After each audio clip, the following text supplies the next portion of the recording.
Welcome to the Key Hire Small Business Podcast, your go-to resource for tackling challenges and empowering small business owners to scale successfully. Our mission is to help unlock your business's full potential. My name's Corey Harlock, and I'll be your host. Now, I hear it all the time when I talk to business owners. They always have a key employee. What would I do if this person left? Or don't touch this person, I can't afford to lose them. They're my heir apparent. But what do we do to plan for the inevitability of our key people leaving? People don't stay with companies, not very often, forever. And putting a plan in place to develop people beneath them to fill those roles as they become vacant is an incredibly important and often overlooked part of running a business. My name's Corey Harlock. Welcome to the Key Hire Small Business Podcast. I'll be your host today. I'm very excited today. We have Nannette Miner with us, and we're going to talk about succession planning. Now, Nannette is the creator and principal at The Training Doctor. She's been in business for 32 years. She spent 25 years of that doing custom training for big Fortune 500 companies and others. She has her doctorate in how adults learn. My words, not hers. And she believes that succession planning is the missing link when it comes to developing our people and developing our businesses. She also rides a Harley, which is pretty cool. This is season 2, episode 11. Welcome to the show. If you like what you hear, don't forget to hit the like button, the share button, the subscribe button. If you have any questions, you can drop them in the comment section, and we'll be happy to answer those for you as well as we go. Matt, let's bring on Nannette. Hey, Corey. How are you? I'm great. Thank you for having me. Very cool. Do you like my doctorate in how adults learn? You nailed it, actually. Yes. Is that what they called it when you got it? It's adult learning theory, but it's the same thing. Yeah. Awesome. So you specialize in teaching adults, but also kind of developing and information. And, the format of the show is kind of, what is it? What mistakes do we make when we do it? And how can we do it better? Mm-hmm. So maybe give for people, a lot of times small business owners in that space, they are, when I don't think they understand or have time to think about what succession planning is. So why don't we just start with a bit of how would you define succession planning? You're absolutely right. And in your intro, you said it's very seldom thought about. And I would say it's almost never thought about, really. When you're a small business person, you're so busy running the business and, thinking ahead 3 steps so that nothing trips you up, that you really don't think ahead 20 steps. But you really do have to think ahead 20 steps for succession planning. Succinct definition is what I've come to realize most people believe succession planning is exit planning. I had a conversation last week with a woman who's a coach for small businesses, and she's like, I could refer you all the time. We must have talked for 30 minutes before we got down to the final few minutes. And she's like, oh, so you don't do exit planning? I said, no, I do succession planning. I want people to stay in their business. I want the business to stay functioning. And the other thing is that people don't realize that they need more than one person. Usually when I meet someone, he goes, I have a succession plan. This is Bill. Bill's been with me for 30 years. And if anything happened to me, Bill could take over. That's not a succession plan either. That's like a backup plan, right? And we don't know what's going to happen to Bill. So you really need numerous people in various phases of developing their leadership competencies and capabilities, because there's the soft side, which everybody hates that word now, but there's also the technical capabilities, the business side. You need people at various age ranges, at various stages in their career, developing to become a future leader at some point. And so it takes decades, at least a decade.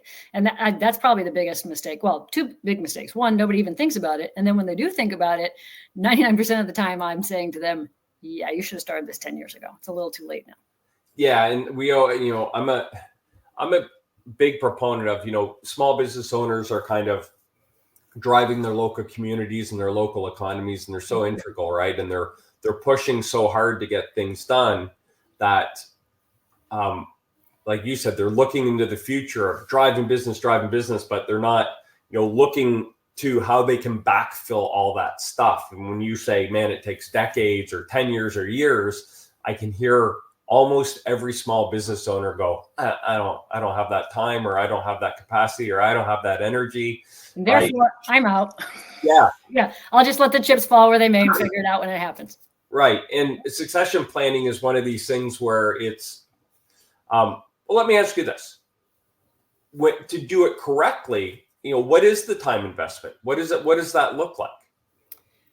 The overall investment to do it really well, I would say 10 years. But within that 10 years, what is, like, I guess what I'm trying to make it more approachable for a business owner, because I think 10 years. What happens in those 10 years? Exactly. Yeah. And that's what I'm trying to get across to everybody now, but especially small business people, because they don't have the money, they don't have the capacity to bring in somebody to manage this process. My point of view is that if you do this strategically and systematically, my phrase is, you have to make this standard operating procedure, and then it's not hard. So instead of saying, oh, we have to get these people ready in 3 years, and now we have to throw them into classes and give them experiences and give them special projects. Instead, if you just manage people's careers from the minute they come in the door, so that, at 2 years or 3 years, everybody in the company should have communication skills, problem solving skills, basic financial skills. By year 5 or 6, we know we want them to be better decision makers, problem solvers, work collaboratively. By year 9 or 10, if you have it's not that hard to do, you just have to take the time to do it, right? If you just have a vision for, in 10 years, I want everybody in this company to be capable of doing these things, and then you slowly meet it out and you make it standard operating procedure in your organization.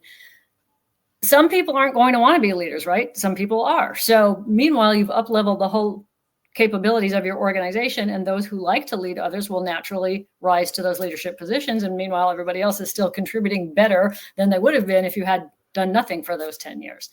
So it's an easy process if you think about it in advance and you have enough window. Generally, most people don't have enough window, and so it becomes a scramble and becomes a panic situation. And a lot of times they then have to hire somebody from outside because they lost a key leader. So they have to fill that position. And then that can cause all sorts of problems as well, because they may not mesh with your culture. They may have a different set of goals than you do, even though you interviewed them and they said they did. Then they come in the company and they turn it upside down, right? And then you have to get rid of them and you have to search again. It's tough to find someone to fit into a culture that you developed and built with your vision and your mission. It's easier, in my opinion, to build those people from within. And I think I heard you say, a succession plan is really having a plan in place of this kind of incremental developments to develop these skills in these people. So, and that's what I wanted to kind of demystify for a small business owner, because they have so much coming at them and they're thinking, one more thing I need to think about, right? Right. But if you can kind of eat that elephant one chunk at a time, and it's, if you put a plan in place and it's over the first couple years, you want to develop these people and get these certain skills out and have them work under people that can develop them. It's not the business owner sitting there teaching them how to do things. It's putting the right people in place at all levels that can teach and mentor one another all the way through. Right. And so with the work that I do with clients, I have a bag of tricks. It all depends on what's going to be doable in your organization. But we could do something as easy as have everybody in the company read the same book for 1 year. Like everybody reads one chapter, and then we come together and we discuss it. That just up levels everybody's knowledge, and we know everybody's got the same knowledge and work through the thought process, right? Or we can send them out to professionals. So I'll give you a fabulous tip that nobody knows. Everybody should know, but nobody knows. Generally, your professional association has already tackled all the training needs that you have, and just go to them and send your people to their sessions, to their conferences, to their e-learning, to their webinars. It's amazing. Certification programs. Almost the number one mission of every professional association is member education. And yet people don't use their professional associations the way they could. They don't maximize it. They belong because they want that credential after their name, or, to say I am a member of, but they don't actually utilize what the association offers them. So when I work with a client, I always come back to them after I do a 2-day workshop with them. I come back to them with a development plan for who's in the pipeline right now. And the first place I always look for resources for them is their own professional association. Very cool. So I think we understand what it is. So now let's talk about what are the big mistakes. And we touched on a few of them, right? But what are some of the pitfalls or mistakes that a business owner might make when they're kind of thinking about who's going to step into this next role? And a lot of times it is, my 10-year employee who has all that tribal knowledge in their brain just walked out the door to go work for the competition. What do we do, right?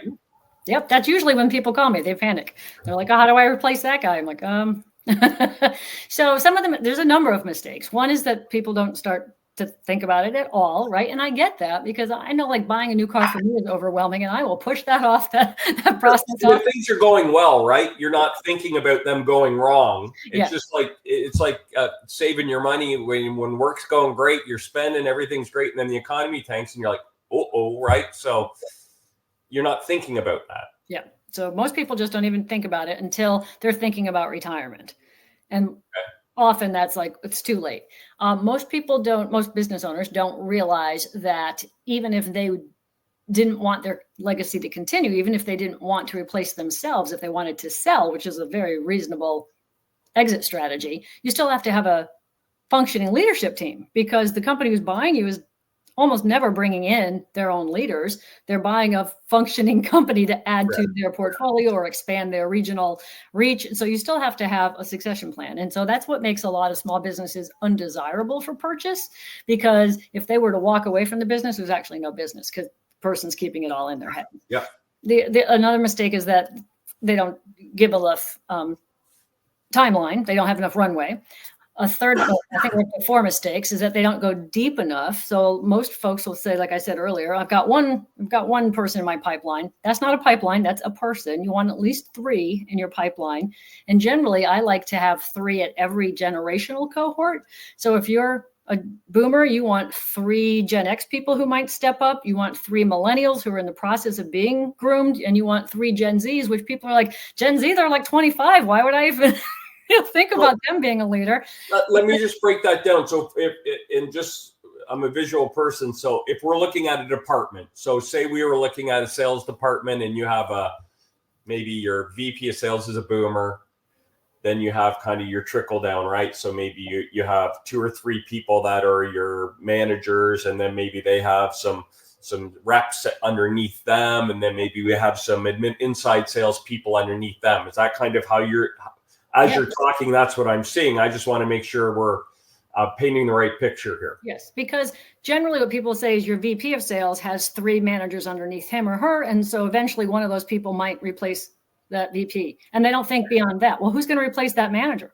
And what if one of those managers decides to leave? Now you're down to 2. So each of those managers has to have 3 people that they're grooming to replace them. And each one of those people who are being groomed should be mentoring somebody younger so that they're starting that process. And again, if it's standard operating procedure, if we say at the start of someone's career, this is the milestones we expect for you educationally, we're going to provide it for you, but we expect that you'll achieve these things over the course of these years. And at certain year, not only are you a learner, but you turn around, you become a mentor as part of your job, or a coach. You must bring 2 or 3 people up behind you. If it's just standard operating procedure, people don't question it. It's when you try and ask them to change their behavior at age 40 because now you've promoted them, that it's hard to get people to change behavior. So why don't you just teach them the behavior you wanted to begin with?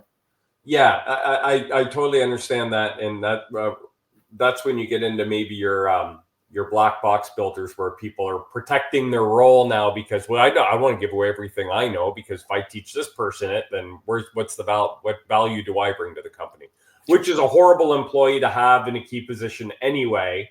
But if you end up with that position, that if somehow a person with that mindset gets elevated into leadership, you've really made it difficult on yourself, because there's no way you're going to create that education flow. Right. without it being disrupted or sabotaged or whatever it is. But again, if it's standard operating procedure, this is how we operate. Great. Yeah, I like that. Yeah. And you were trained at 23. By 43, you would not behave like that, because that's not how this company behaves. Or you would have left because you felt like, oh, I'm a power monger. Sorry if I offend anybody with that, but I don't have enough power here. All depends on how you want to run your company.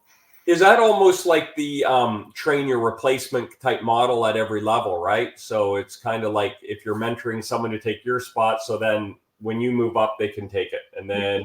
But I want you to train 3 replacements just to be safe. Right. Yeah. Okay. I understand. Yeah.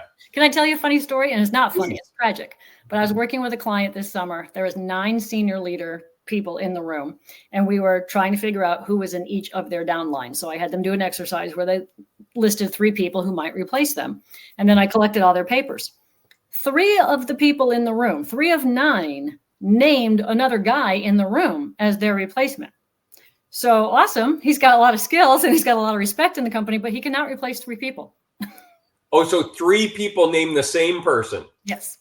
Oh, wow. Yeah, that would be. And he had no one on his list. So I said to them, you can't let him go. He can't move up, and you can't lose him. You have to replicate him. That's your first job. You have to make 8 more of him somehow. Because apparently he's got all the skills you need. And 3 of you could use those skills if you decide to retire. So we have to replicate this guy before we can move. Yeah, it's a big, big problem, right? When you have one person who has that much value. And when you have a small company, that's what happens when you have a small company. And that's why I decided to start working with small and medium-sized companies, even though my client base had been Fortune 500 for decades. But I realized small and medium-sized companies don't have the wherewithal to act on this and to think it through. Yeah. Yeah. I feel for them because, like you said before, these business owners are just going 100 miles an hour to do right by themselves and to their employees and all that good stuff, right? They have a lot of pressure on them to make sure people are getting paychecks to put food on their table, and these are kind of what this podcast has been. I hope has been good for them, is to kind of tweak these ideas in the back of their brain and say, hey, just some new things to think about, because running a business is hard, man. It takes a lot of work, and yeah. And if I started a company because I'm a technology geek, like right.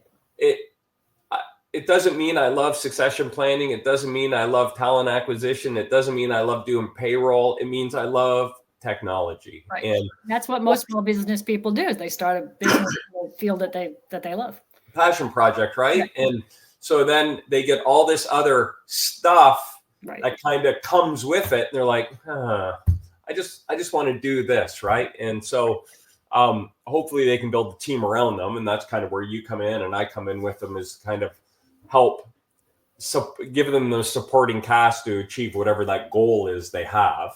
And if they have a good business, the initial stages, they just kind of, they get so successful, the business outgrows the ability of all the people that they had help them start it, which is the biggest ironic thing in starting a business. Like, hey, everyone, thank you for getting me here. You guys are amazing. But I don't know if we have the skills in this room to get us to the next step. That's exactly it. That's exactly it. So when I work with clients, the first thing I have them do is reassess their vision, mission, and goals. Because if they want to be in business 5 years or 10 years, that's probably a different skill set that's not in this room. And if we have to hire people in from the outside, or even if we want to start bringing people up from within, we have to know what we're aiming for. So we start there. Yeah, it's crazy. I always liken businesses to like building a house. Mm-hmm. You have the guys that come in and lay the foundation and do the framing. And then when they're done, you have the kind of guys that come in and do the plumbing, the electrical, hang the drywall. And then you have the guys that come in and do the finishing, like the trim work and all that. Well, the guys who do finishing don't like to do framing and foundation. And the guys who do plumbing don't like to do either of that either. Right. And so they all have a very unique skill set, and they all take that house from a different level of completion, right? But it takes a different skill set. And so I think that's, a lot of people they think that the people that help them get started are often the people that are going to take them to the moon. And sometimes that's the case. sometimes it's not, right? And understanding what that is. Anyway. And there's life events and changing priorities. There's all sorts of things that throw a monkey wrench in that. So yeah. Okay, so we've talked about some of the pitfalls. So let's give them some advice now. Other than calling you, Nannette, what could someone out there do to kind of start this succession planning process? Is get the ball rolling and feel like, okay, I have something in place. So two things. One, it has to do with HR data. I want you to know where you're starting from. And one of the things that I've realized from the work that I've been doing in the last few years, I've seen a pattern of churn at around year 5. Okay. And the things that I've read about Gen Z as well, they intend to stay on their first job if it all goes well. They don't want a job hop like the previous generation did. So they want to stay from 3 to 5 years as well.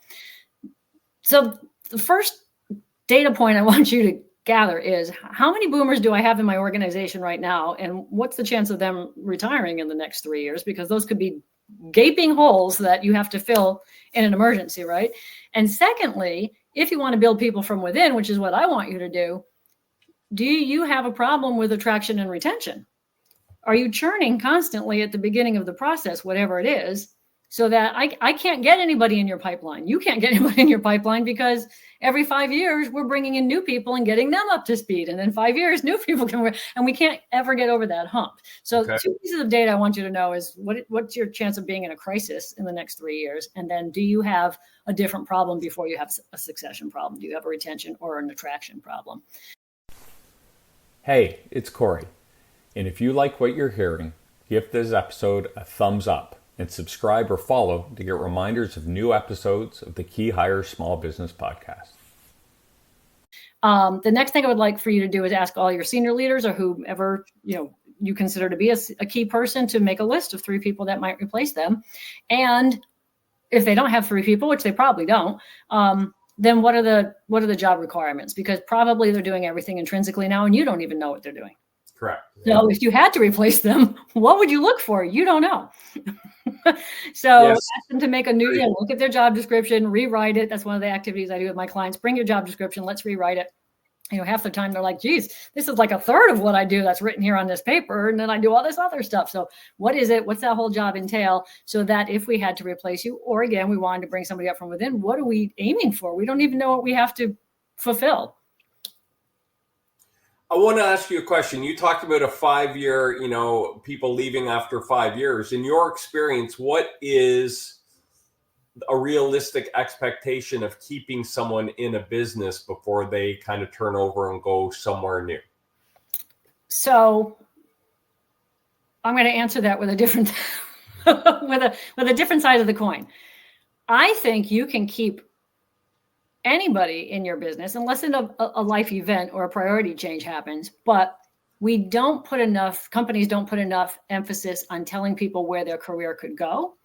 And they say, that people leave managers. I don't believe that's true. I believe people get bored and they don't think their career is growing. And so they leave to be stimulated again. They leave because they want to learn something new. And you might have said, in 2 years, that guy's going to be, my next whatever, but you didn't say that to him. Or you didn't hear that when people get their notice and they're like, I'm going, and they're like, you were in line for a promotion. You're like, well, you never told me that, right? Yeah.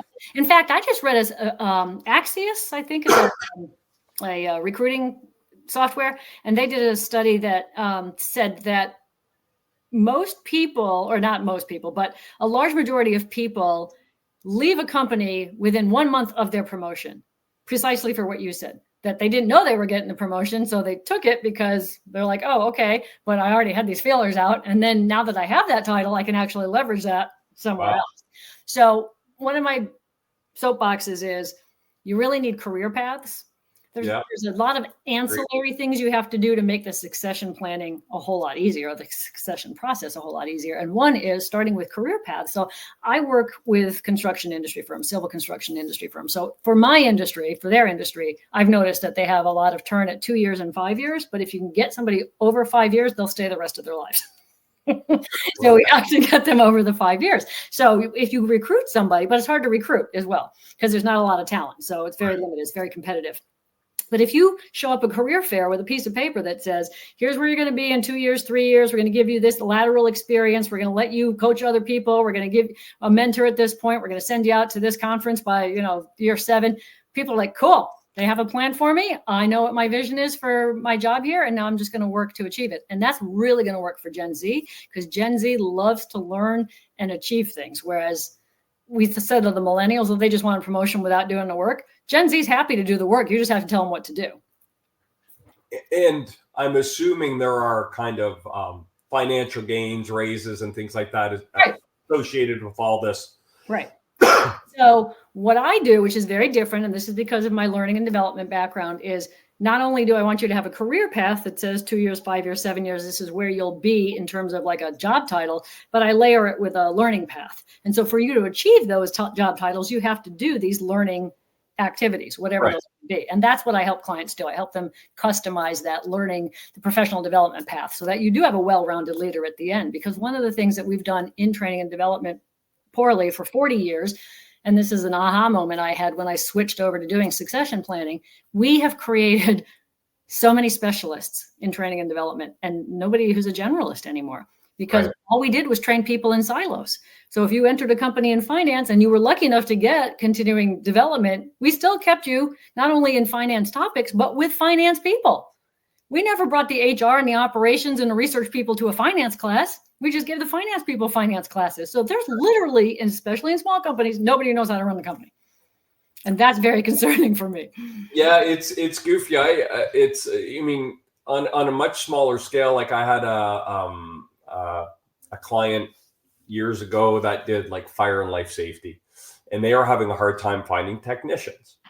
And I said to them, and this is like a small chunk of what you do, right? But I just said, like, this, you can really help yourself by going to schools, recruiting from technical schools, bringing people on as Tech 1, and then giving them, in your first 6 to 12 months, you need to get signed off on these things. Right. And with that, you'll get an X amount of an increase, and you'll go to a Tech 2. And then after 12 months of being Tech 2, you need to sign off on these things. Then you get an increase, you go to Tech 3. Yep. Then after a year, you sign off, then you go to a full Tech, right? And then she's like, yeah, but how do we do that? And I said, here's the secret. You go to your best techs and say, I'm going to pay you so many dollars more an hour than all these other people, and you're going to be called a training tech. And every time you graduate a tech, every time they sign off on and they move from Tech 1 to Tech 2, you're going to get a $500 bonus. I love that. And they were like, that. I'm like, that's great. Fabulous. Yeah. Like, make the training tech the ideal job. Yes. Well, so I wrote an article a few years ago that was, why do we aspire to be managers? We ought to aspire to be mentors. Like, why do we say, oh, you've achieved this title, and so now you leave the company? I want you to achieve that title, and then your next job is mentor for 3 years before we let you leave the company. Yeah, that's. I remember aspiring to something that you don't. I remember I worked in restaurants years ago, my first career, and I was with this company. I wanted to be a regional manager, and then I looked at the regional managers they had, and I came home. I wasn't even married at the time, I don't think, and I came home to my now wife and said, I don't want to work with these people. I need to find a new job. Like, if I get promoted, I'm going to hate my life, right? Yeah. So, and kind of understanding where you want to go and what you want to do. And the conversation has taken a turn, but it's been great, because I think breaking it down into, but even how you can create succession planning at all levels of your business, right? If you have a machine shop and you have CNCs or whatever it is, you need to have people that are understanding how to work that machinery. Yes. Whatever level of your business, you need to have people that the business owner doesn't have to be developing them, but they have to be working with the leaders of those departments to have a plan in place. And once a plan's in place, it's just kind of going through and checking the boxes, following up on it, making sure it gets done. Right. And I say to folks all the time, the career planning part and the learning planning part, it's very tedious. It takes a long time, but once it's done, you're done. Then you just keep following the plan. And if they're making so much money and they have a successful business, they could bring someone like you in to help them get that organized. Yes. Oh yeah. Yep. That is what I do for clients. Yes. So if they did want to do that, Nannette, how would they get in touch with you? Clever. I would say the best way is on LinkedIn because I'm the only Nannette miner there. So there's no reason you can't find me on LinkedIn. And I'm on there. I'm there every day. So. And your website is? trainingdr.com. It's training doctor. There it is. Matt's all over it. Man, this has been a great conversation. I've really enjoyed it. I think it was super valuable, and I appreciate you taking some time to chat with us today and all the business owners out there. And hopefully they got some value out of it, because it is, I mean, if you've given blood, sweat, and tears into your business, but then if something were to go wrong and you're unable to show up, it would be a shame to see that kind of the success go away or something happen to that business, right? So you got to put the people in the business that can kind of, you keep the doors open. One of the common laments I hear from small business owners is there's no one in this company who could take over for me. And I'm like, well, that's on you. Exactly. Yeah. Who else was going to get them prepared? and again, I don't think it's like, it's a me thing. I think it's just they've gone a million miles an hour building a business, and they've accumulated all this knowledge, and they've just never had the time to sit down and get it out and share it and disperse it with people, you know? I don't think it's a malicious thing. I think it's just oh no. I get it too. And honestly, I've been in business for 32 years. Just this past summer, I said to myself, I preach on succession planning. I don't have a succession plan. So now I'm working on my own because I expect to work another 10 years. So I'm like, okay, I got 10 years to get this to a point where I can sell this business. But I had not thought of it before this past year. I get it. Yeah, sometimes we just don't take our own advice, huh? Always, right? Nannette, thanks so much. It's been awesome. I've enjoyed the conversation. Thank you, Corey. Talk to you soon. Thank you for tuning in to today's episode. We appreciate your support. If you enjoyed the show, we would love it if you could take a moment to leave us a review. And don't forget to subscribe or follow to stay up to date with all the latest episodes as they're released. Discover how Key Hire supports small business owners with talent planning and acquisition by exploring our YouTube channel or LinkedIn page. For comprehensive information, visit our website at www.keyhire.solutions, where you can also sign up for a complimentary consultation to discuss any talent, experience, or capacity problems that keep you awake at night. Until next time, stop grinding and start growing.